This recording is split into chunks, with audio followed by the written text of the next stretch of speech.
এই গোধূলি সাজে কেন প্রিয়া গান গাও সেই বিরহ বেদনার?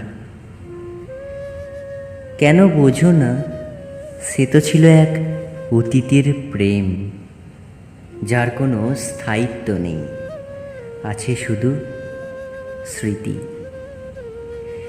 সেই স্মৃতিরে এনে কেন প্রিয়া আবার মন মাতাও? সেদিন তো এলে না, যেদিন বলেছিলাম বাড়ির সমস্ত বাধাকে এসো ভেঙে। তবে আজ কেন এলে? কেন বোঝো না প্রেম তো শুধু দেয় বেদনা, এতে সুখ নেই, এতে শান্তি নেই, আছে লাঞ্ছনা, আছে অভিমান, আছে দুঃখ, আছে ব্যথা।